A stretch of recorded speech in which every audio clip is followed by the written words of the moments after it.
Evangelho de Mateus, no capítulo número 4. O texto já foi lido. Eu vou ler apenas alguns versículos. Eu leio o versículo 3 do capítulo 4 de Mateus.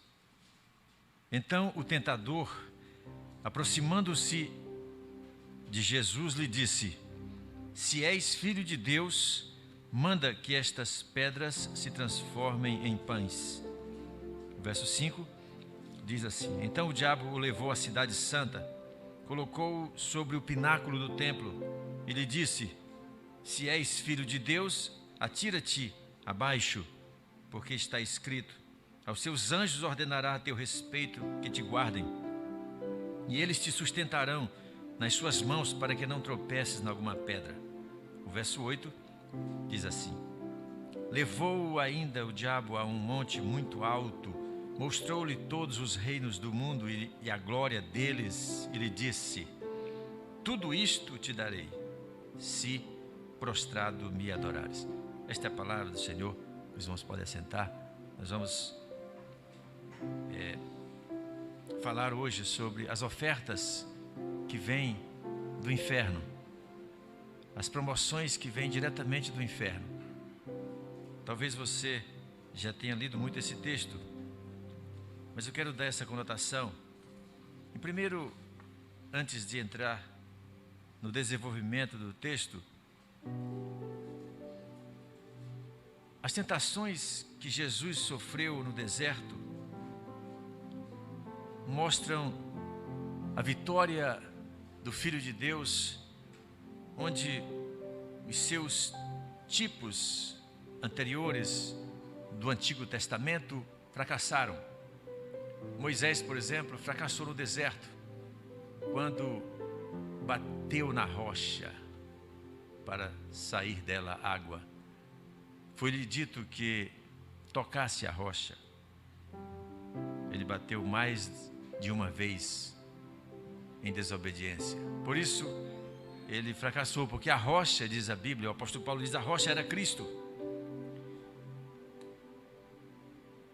Satanás sabia que Jesus é o Filho de Deus? Por que ele perguntou: se tu és o Filho de Deus? Até que Jesus pronunciasse a célebre e autoritativa frase: é-me dado todo o poder no céu e na terra, ele teria que passar por humilhações, culminando com a sua morte. E aí, exatamente na terceira das tentações, que Satanás propõe um atalho. Ele não passaria pela morte se tivesse seguido a proposta de Satanás. Também é bom dizer acerca da tentação que nunca é da vontade de Deus que entremos voluntariamente na tentação. Jesus não entrou voluntariamente. O Evangelho de Marcos, narrando o episódio sucintamente no capítulo 1, acho que verso 12, diz que o Espírito o impeliu para o deserto, o Espírito Santo, o mesmo Espírito que encheu Jesus, que desceu sobre ele quando ele era batizado no Rio Jordão por João Batista. A palavra impelir, no original, quer dizer levar com força mesmo. É a mesma palavra usada para expulsar demônio, quando se retira com força. Então essa palavra é usada aí, dizendo que o Espírito impeliu Jesus. Ele não foi contra a vontade, é claro, mas o Espírito usou a energia para conduzi-lo ao deserto. As tentações de Satanás foram dirigidas a Jesus, homem, porque Deus não pode ser tentado, diz a Bíblia, por ninguém. E também sugerem as tentações que Jesus evitasse o seu sofrimento, criasse um atalho, e sugerem também a sua exaltação como homem. O Evangelho de Mateus, você precisa entender alguma coisa sobre o Evangelho todo, antes que entremos no corpo da mensagem. É o evangelho que apresenta Jesus como rei. Marcos apresenta Jesus como servo e enfatiza seus milagres. Lucas apresenta Jesus como o homem perfeito e enfatiza suas parábolas. João apresenta Jesus como Deus Todo-Poderoso e enfatiza sua doutrina. Mateus registra a vida terrena de Jesus. Começa com os relatos genealógicos, seu nascimento e sua ascensão.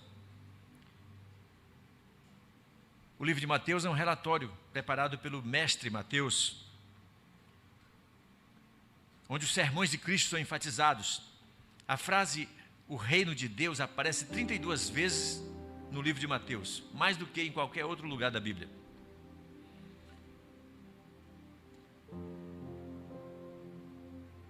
Outros fatos.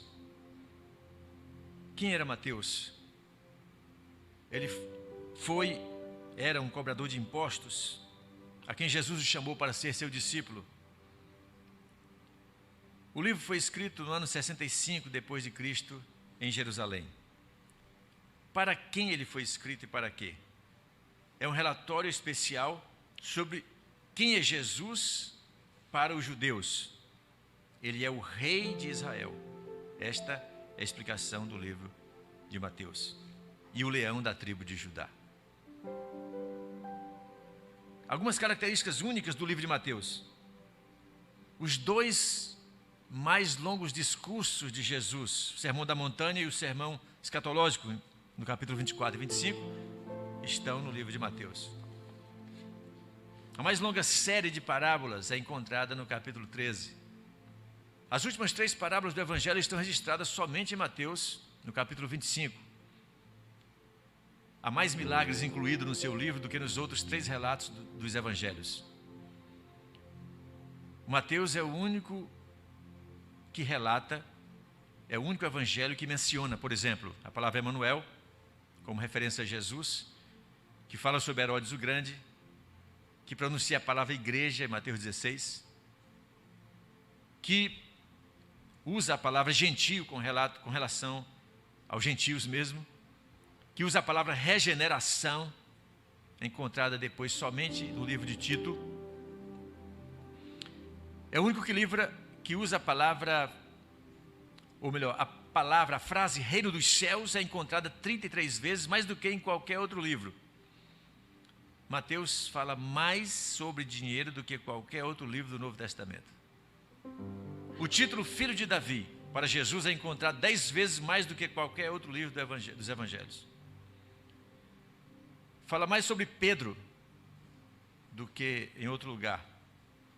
Mateus também fornece um relato longo dos 12 discípulos que foram enviados por Jesus, capítulo 10. Também fala sobre a única autodescrição de Jesus por Jesus, capítulo 11. E fala sobre o único relato de um crente diretamente influenciado por Satanás, Mateus 16. Fala sobre a mais longa condenação dos fariseus. Há uma grande ênfase no livro de Mateus sobre o cumprimento das profecias com relação a Jesus, feitas no Antigo Testamento. Por exemplo, o nascimento de Jesus está em Mateus, relacionado a Isaías 9. O local do seu nascimento, Miqueias 5:2. O retorno da permanência ao Egito, Oséias 11. O assassinato dos bebês em Belém, Jeremias 31. Sua residência em Nazaré, Isaías 11. A obra do seu precursor, Isaías 40. O seu ministério na Galileia, Isaías 9. Ministério de cura, Isaías 53. Seu ministério gentil como servo de Deus, Isaías 42. Seu ensino, Isaías 45. Sua entrada triunfal, Zacarias 9. Sua prisão, Isaías 53, verso 7. Os eventos seguintes são encontrados apenas no livro de Mateus. Por exemplo, a garantia do anjo Gabriel a José, a visita dos sábios, a viagem ao Egito, a mudança do Egito da família sagrada para Nazaré, a denúncia das cidades galileias impenitentes, a promessa de fundar a sua igreja, a instrução sobre o perdão, a morte de Judas, o relato de Pilatos lavando as mãos, os sinais após a crucificação, como o terremoto, ressurreição de cadáveres, A selagem da tumba, a abertura da tumba, a aparência diante das mulheres, a aparição diante das mulheres, o relatório do guarda que estava na tumba, as lágrimas finais de Jesus Cristo sobre Jerusalém. Algumas parábolas, as seguintes parábolas são encontradas somente no livro de Mateus.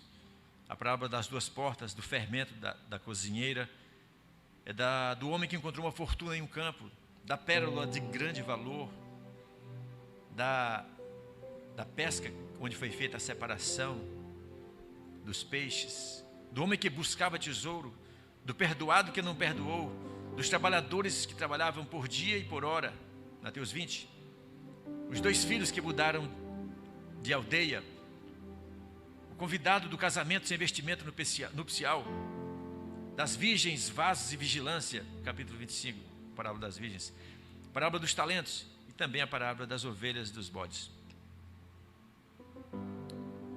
Os milagres que são encontrados apenas no livro de Mateus são a cura dos 2 cegos, Mateus 9, cura de um demônio surdo, Mateus 9, e o peixe com uma moeda na boca, Mateus 17. As promoções do inferno.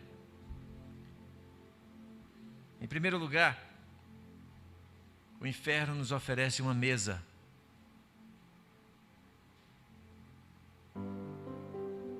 As coisas ficam difíceis, às vezes. A vida começa a se tornar desértica. De repente tudo fica muito árido, tudo muito hostil. Há muita necessidade. Quando a nossa subsistência é ameaçada. Mas mesmo assim, em que pese toda a dificuldade que apareça, quando estamos decididos a priorizar o reino de Deus e por ele deixar tudo em segundo plano, até as nossas necessidades mais prementes, como a de se alimentar, entra então a proposta do enganador. Transforma estas pedras em pães. Resolve o teu problema. Esta é a proposta. Pensa na tua saúde, no teu corpo, nas tuas necessidades em primeiro lugar. Em primeiro a tua individualidade, depois o reino de Deus. Primeiro a tua subsistência, a tua aparência, a tua condição física. Tu precisa se pôr em pé, tu não pode trabalhar desse jeito. Primeiro, o teu reino, secundariamente, o reino de Deus. Assim ele propõe um atalho para aquele sofrimento. É importante notar que Satanás não quer, sempre que ele propõe alguma coisa aos filhos de Deus, ele não quer necessariamente que você faça coisas erradas, mas que você faça coisas certas de modo errado. É aí que ele ganha. Ele propõe, portanto, o uso indevido da palavra. Se você é filho, ele acabara de ouvir, como o cosmos todos deve ter ouvido, a frase divina: este é o meu filho amado em quem a minha alma tem prazer. Portanto, agora ele está jogando com esta verdade. Um comentário da obra de Billy Carson sobre textos do Antigo Testamento citados no Novo, diz que Satanás sabia sim que Jesus é o Filho de Deus. Ele queria apenas saber que tipo de filho é Jesus.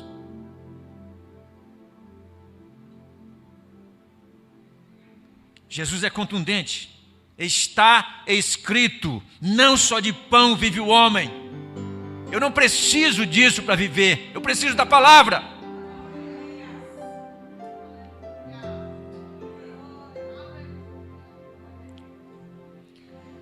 Houve quem se vendesse na Bíblia e na história por uma mesa.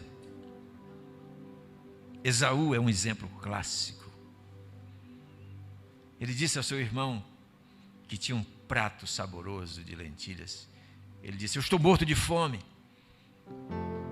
Prefiro ficar sem a bênção vivo do que morrer de fome. Assim ele se vende. Houve quem vencesse a tentação da mesa. Daniel disse: eu resolvo. Eu não sento na mesa de Nabucodonosor.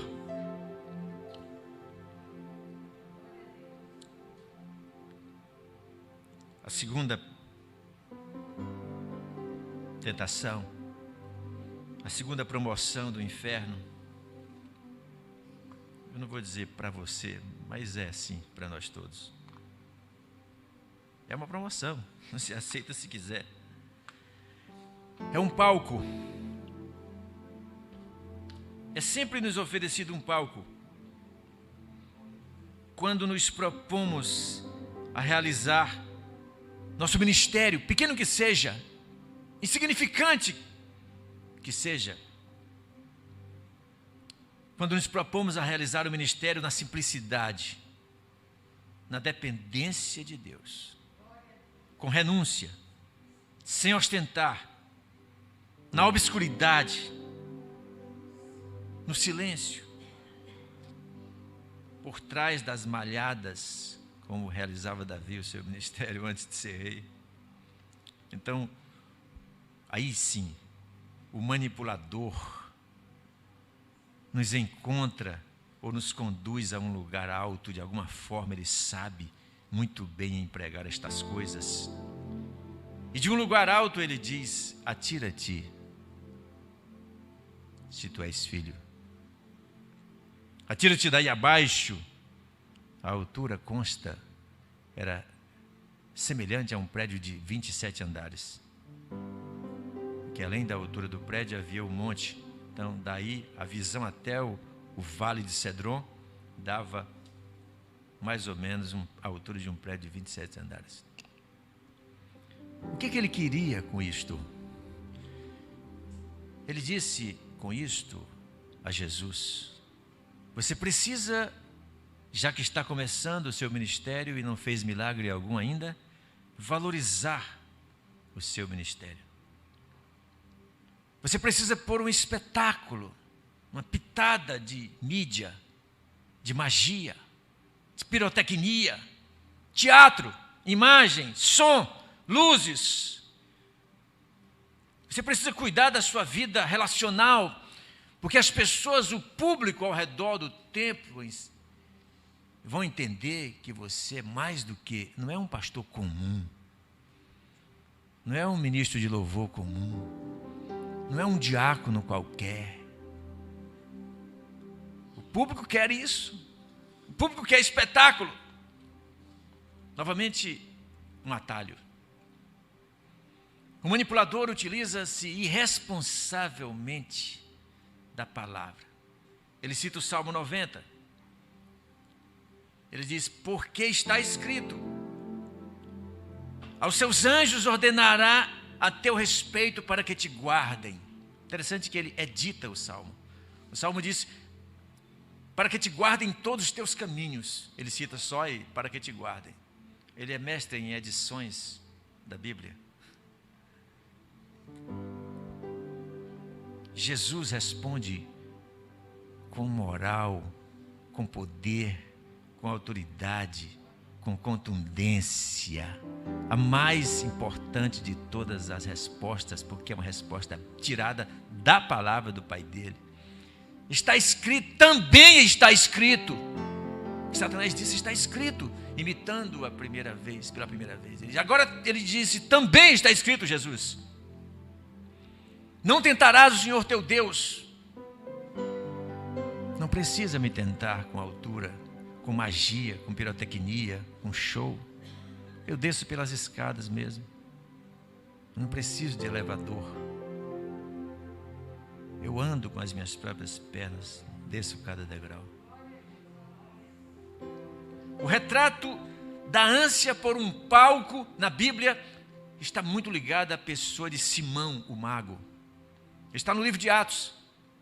Consta que ele também aceitou a fé cristã, mas ele havia sido mago, ou seja, fazia mágicas.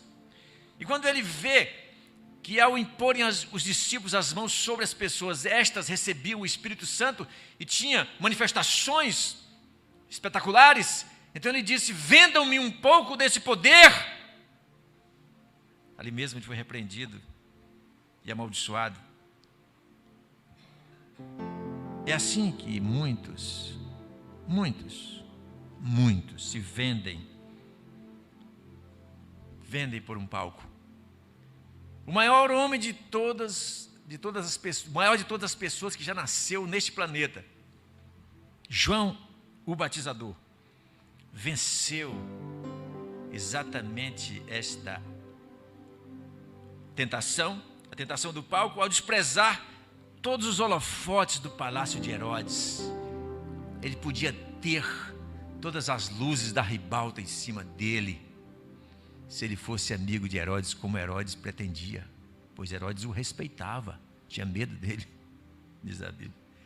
Mas ele preferiu criticar o rei biblicamente, mesmo tendo a cabeça decepada. Ele venceu a tentação do palco.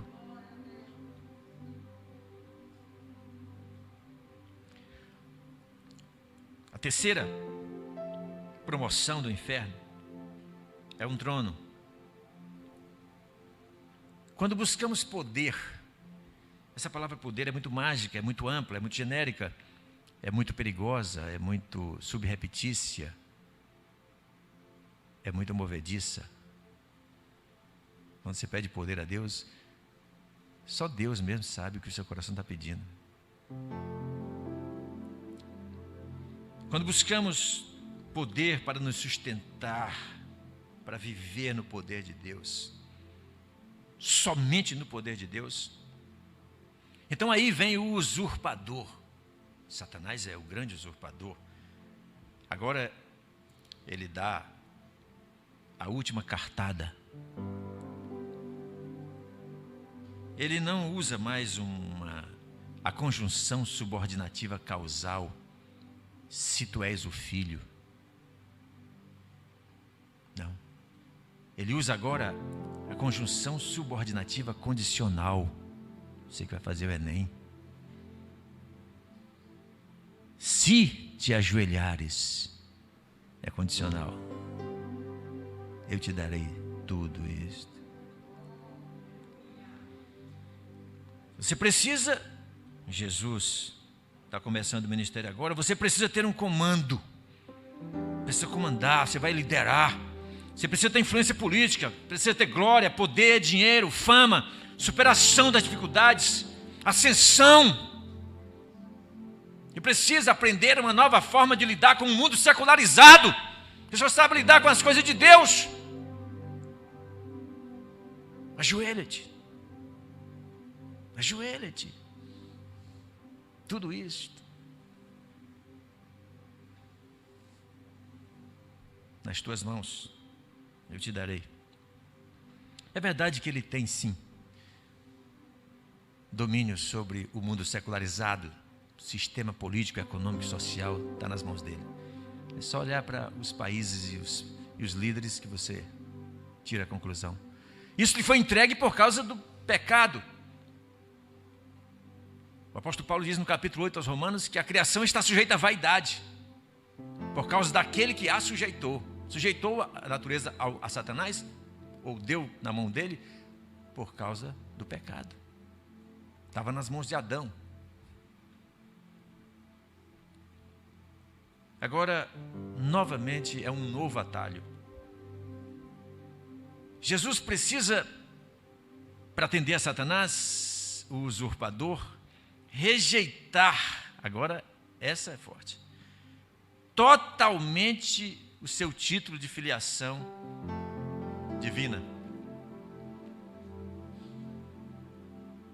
Tudo isso te darei. Jesus reage com força, e eu acho que com raiva, ordena a sua retirada imediata. E diz: ao Senhor teu Deus adorarás, e só a Ele darás culto. Houve um homem no Antigo Testamento que rejeitou plenamente. Ele estava com o trono nas mãos, mas ele rejeitou, diz a Bíblia, Hebreus capítulo 11, pela fé Moisés rejeitou ser chamado filho da filha de Faraó. Ele seria um faraó. Rejeitou. Mas teve um homem que se vendeu ao trono, por um trono. Lembra da frase: vocês serão iguais a Deus, comam desse fruto. Adão e Eva.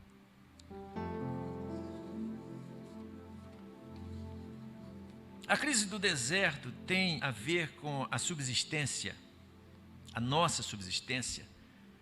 Ou seja, é a tentação de mim para mim mesmo. Ela é dentro de mim. Tem a ver com a minha individualidade, é verdade. No pináculo da estrutura eclesiástica, muitas vezes, é-me exigida pelo enganador uma performance. Agora é de mim para o público. O público precisa ver quem sou eu, porque eu não tenho certeza que sou filho. Se eu não tenho certeza que sou filho, então eu vou mostrar ao público que sou mais do que filho. Posso fazer acrobacias. Tem a ver com com a coletividade, com os meus relacionamentos. Os meus relacionamentos precisam saber que eu tenho a magia de Deus em mim. Eu sou o mago do púlpito. No monte do poder, eu posso ascender a um patamar onde serei visto a partir de um status. A onda aí não é exatamente performance, é um patamar. Sou eu em relação ao mundo secularizado, ao mundo político. Ali, no monte, se eu ceder à tentação por um status, eu terei superado todas as dificuldades. Todas as dificuldades eu terei superado. Mas também terei assassinado o homem de Deus que havia em mim.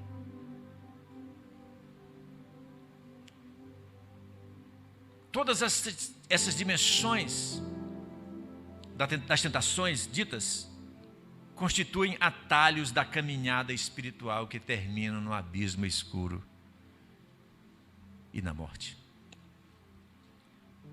Todas essas tentações ocorrem-nos quando estamos em solidão.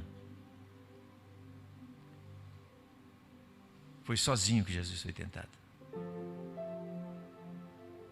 Nas 3 tentações. O grande perigo de vivermos sós.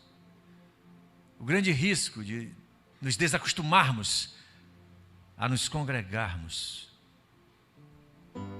Todas estas tentações nos mostram o quanto vale ser e saber que somos filhos de Deus. Concluindo, a primeira tentação me induz a buscar, em primeiro lugar, o meu reino. A segunda tentação me leva ao púlpito, me leva do púlpito ao palco e talvez do palco ao picadeiro. A terceira tentação, se eu me ajoelhar, eu arrisco nunca mais me levantar. Que tipo de filho é você? E você, e você, e você, e você, e você.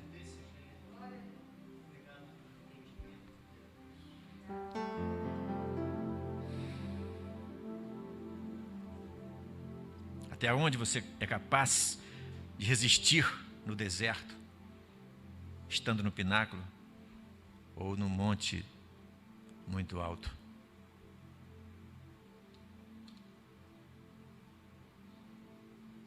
Você que um dia creu para a vida eterna em Jesus Cristo, que um dia aceitou que o sacrifício de Jesus Cristo é suficiente para lhe salvar eternamente. Não vou dizer que possui Cristo, mas que é possuído pelo Espírito de Cristo. Eu quero te dizer uma coisa.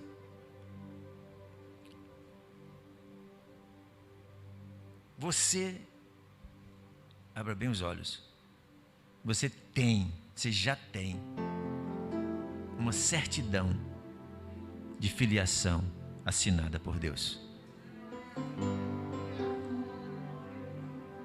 Você não precisa cair, ceder, ir atrás, andar atrás de coisas mirabolantes, novas realidades, novas interpretações, novas formas de pensar, novas performances.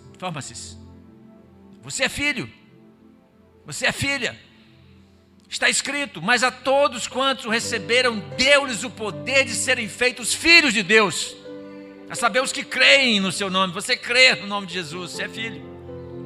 Está escrito em João, no capítulo 1, verso 12. Mas eu quero que você abra a sua Bíblia no capítulo 8 de Romanos.